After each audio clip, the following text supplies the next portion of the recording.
Hello, everybody, and welcome to The Obscure. My name is Tia, and I'm a film director, music video maker, and editor from Georgia. Let's get started. I was trying to think of a new story to tell, and with each episode, it's getting harder and harder. But then I was talking to my friend, and we were having this philosophical conversation about Adam and Eve's story with a snake, and something clicked. After graduation, I was quite in a tough spot. Our family had a rough situation, and I had to give up filmmaking and start working for a while. With my English skills, somehow the only job I could get was sales department. In that period in Georgia, financial pyramids were quite prevalent. I had several. And one of them was actually a Jewish company based in Georgia that was selling lottery tickets to people. But it wasn't to Georgians. We were actually situated in Georgia, but we were telling the clients that we are somewhere in London. We have another name, and we were trying to convince them that we have lottery tickets that would make them win. Of course, it was fraud. But then, how many of you know what's going on inside of those kind of institutions? Let's have a sneak peek.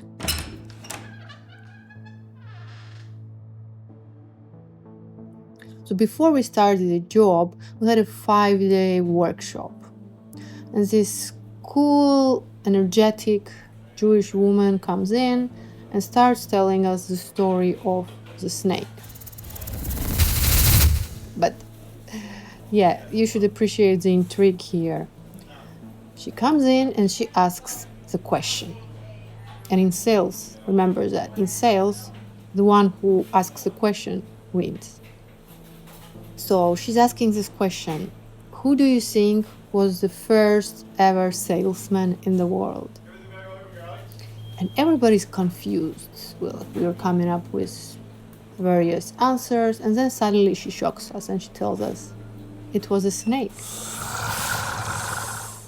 Now, please think really carefully about it. The snake put the idea for Eve so perfectly that she was seduced, right? That's how we read it. And the snake was first salesman. So from the get-go, she's establishing to us that we all here sitting in this room are snakes. And you know what? If you can accept it, then you are accepted into the cult. Now, the way this kind of marketing works is that usually there is a room filled with people who are already part of the company, and maybe 2 or 3 newbies are sitting there. And everybody is working on you to make you excited about making money. Like, you know you're gonna be a bad guy, but they make you feel so good about being the snake. They'll tell you some stories, how they had extreme situations and how they enjoyed it, the way how they love money. And even more than that, they find a reason for you to want the money. It has to be either a dream, you want to get a cool car, or maybe one of your relatives is sick and you need a lot of money. Any trigger could work. At the end of the 5 days, I was coming home and telling my mom, like, what great job I found, Mom. There's such a great people around me and we're gonna make money. And I was talking bullshit, basically. My motivation was family-based, of course. But then when everybody around you creates this energy, you're gonna feel bad for being left out. I mean, ideal praise act exactly like that. Okay, you want to be part of it. You want to be part of the group. And they use that instinct against you as well. Any weakness. And then something happened. They gave us 2 days. Basically, they accepted us all and said that we passed this workshop, so now it's time to sign the contract. And in the contract, it's written that if you tell anything outside of the office while working about your manager, about your colleague, about what kind of job you're doing, you're gonna be fined for $10,000. And every month, they're gonna check you with lie detector. And if you said anything, the lie detector will show it. So basically, they're putting you in this paranoid situation where you can't talk, but then if the fax machine, for example, breaks, they take it from your salary. You do something wrong, they take it from your salary. There is a miss, you have a $10,000 fine. And then one day you might get a message and somebody tells you you're fired and you can't speak about it because you signed the contract. And on top of all that, you have a monthly goal. Every time you hit the goal, you get the bonuses. But every month, as you get better, your plank goes higher and higher and higher, like in sports. So you have to also be stressed about hitting the mark, because if you don't, then your manager is gonna come and stress you even more for not hitting the mark. And you might just lose your job because of that as well. Just how many stressors are there? Think about it.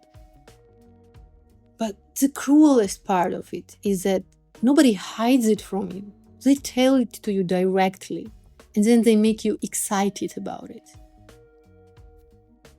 Anyway, going back to the story, they gave me a contract.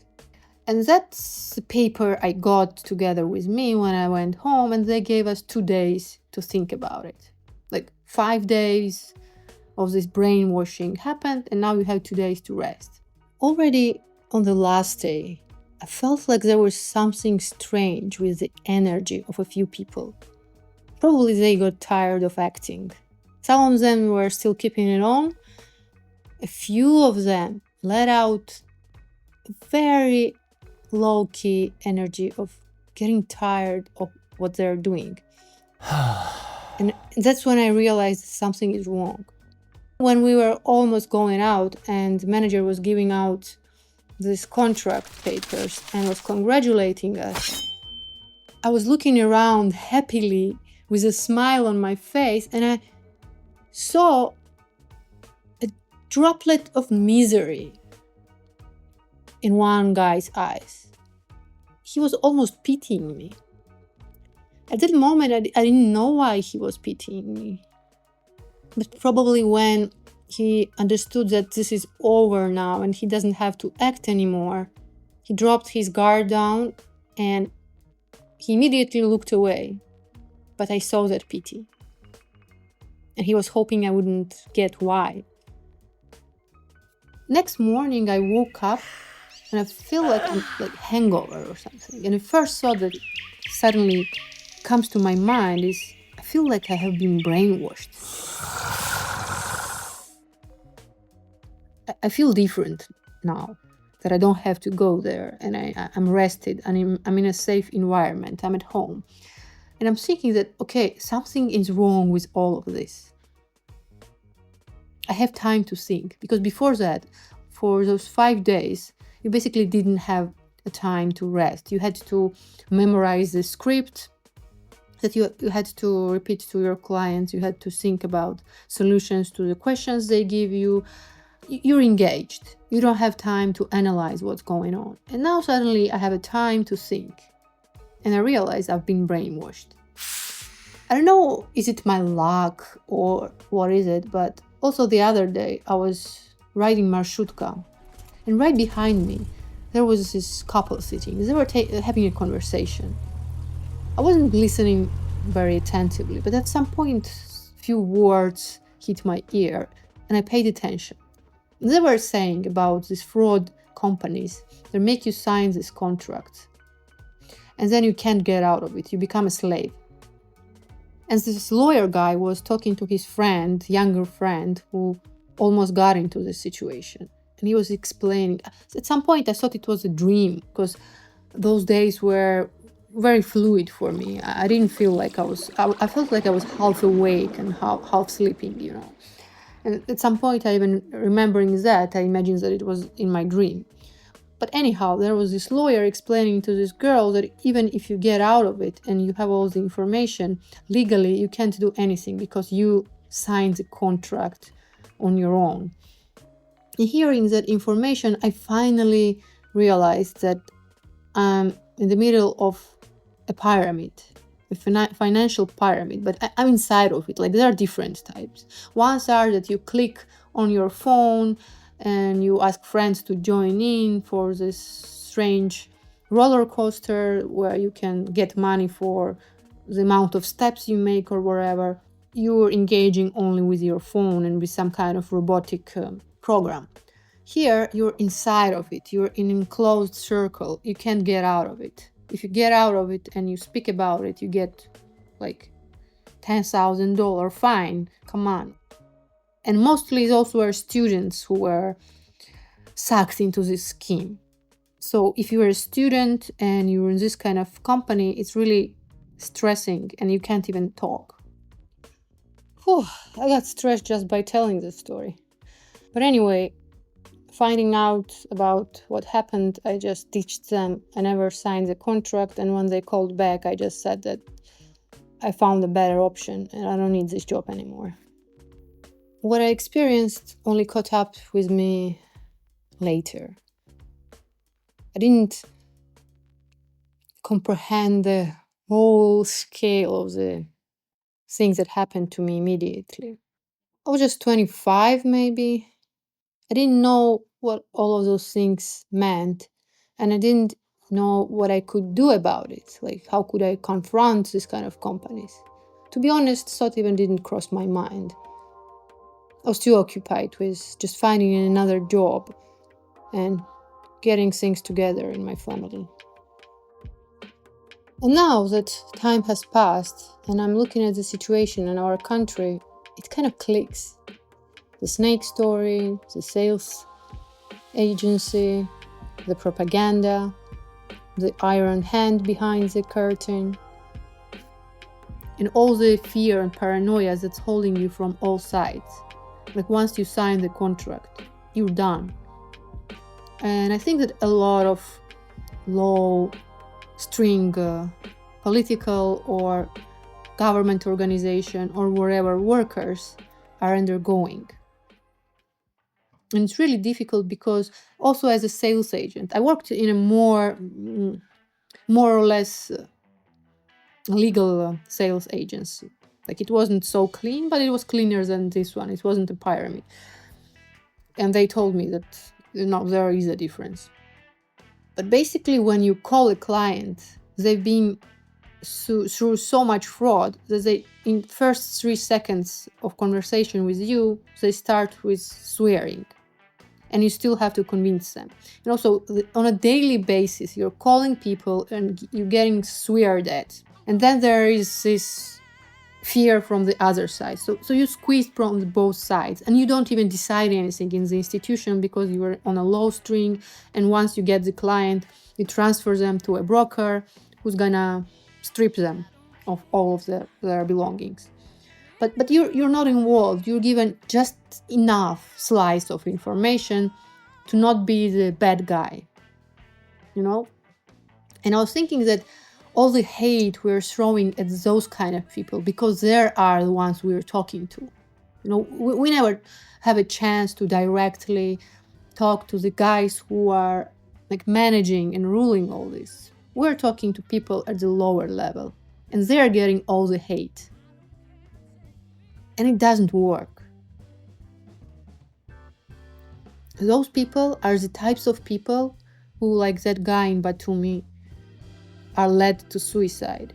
And not only because of the power behind them, but because of us as well.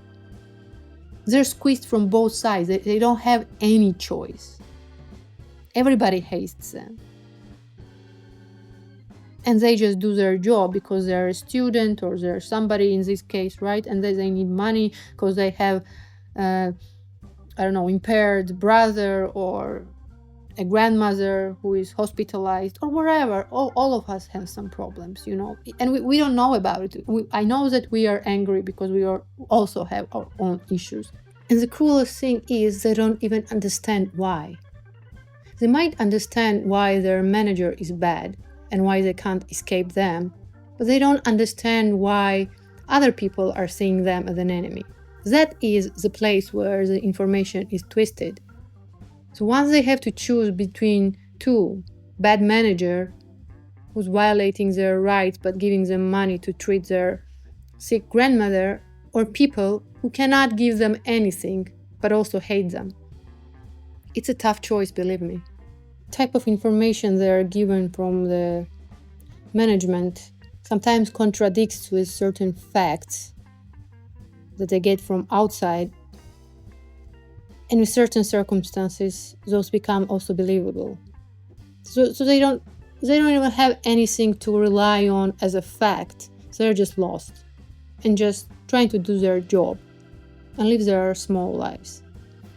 Just because of that experience with that pyramid, I learned a lot about this power triangles and how powerful people triangulate others and just sit and watch.